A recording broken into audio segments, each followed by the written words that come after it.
Échantillonnage et estimation. Exercice 1 d'après le sujet de Métropole septembre 2017. Le président du comité d'entreprise déclare que 80% de ses salariés sont satisfaits de la qualité des nouvelles installations sportives. Alix mène son enquête auprès de 300 de ses collègues choisis au hasard. Parmi eux, 228 déclarent être satisfaits des installations sportives. Première question, déterminer un intervalle de fluctuation au seuil de 95% de la proportion de personnes satisfaites dans cet échantillon.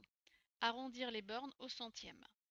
Tout d'abord, dans l'énoncé, il faut repérer la probabilité et la taille de l'échantillon. Dans l'énoncé, on nous dit que le président du comité d'entreprise déclare que 80%, ce qui est égal à une probabilité de 0,8. Alix mène son enquête auprès de 300 de ses collègues, donc la taille de l'échantillon est 300. P est donc égal à 0,8 et l'échantillon a pour taille n égale 300. Je vais vérifier les conditions pour pouvoir déterminer un intervalle de fluctuation au seuil de 95%. Je calcule n fois p, c'est égal à 300 fois 0,8, c'est-à-dire 240. Et n facteur de 1 moins p, qui est égal à 300 fois 1 moins 0,8, donc 300 fois 0,2, qui est égal à 60. Ainsi, la taille de l'échantillon est bien supérieure à 30. Le produit de la taille fois la probabilité est supérieur à 5, et n facteur de 1 moins p est lui aussi supérieur ou égal à 5. Donc je peux appliquer la formule du cours, qui est que l'intervalle de fluctuation a pour borne p moins 1 sur racine de n, p plus 1 sur racine de n. P, je le remplace par 0,8 et n par 300.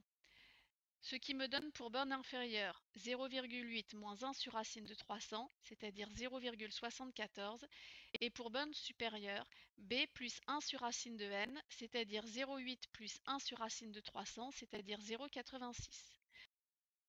J'en déduis donc qu'un intervalle de fluctuation au seuil de 95% de la proportion de personnes satisfaites dans cet échantillon est l'intervalle fermé 0,74, 0,86.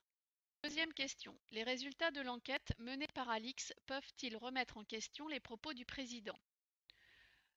Nous avons vu dans l'énoncé que parmi les 300 personnes interrogées, 228 déclarent être satisfaits des installations sportives.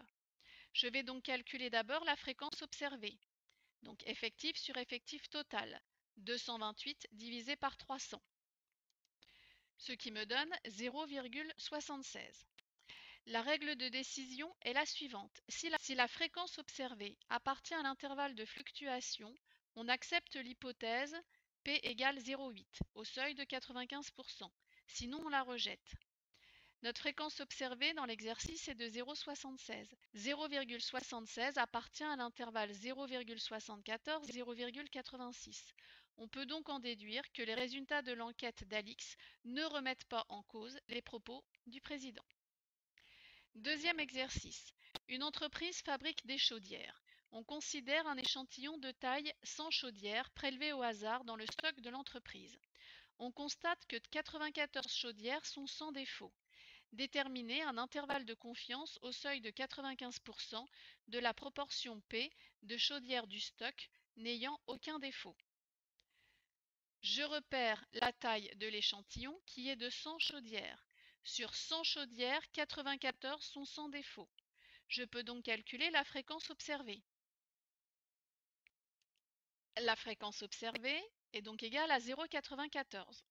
L'intervalle de confiance a pour borne inférieure fréquence observée moins 1 sur racine de n et pour borne supérieure fréquence observée plus 1 sur racine de n.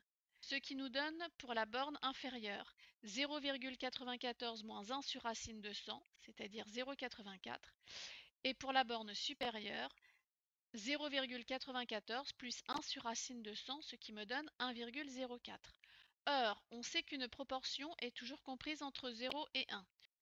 Je vais donc prendre comme borne supérieure 1. J'en déduis donc qu'un intervalle de confiance au seuil de 95% est l'intervalle 0,84, 1. Pour vérifier que vous avez compris les explications données, Étudiez ces deux exercices.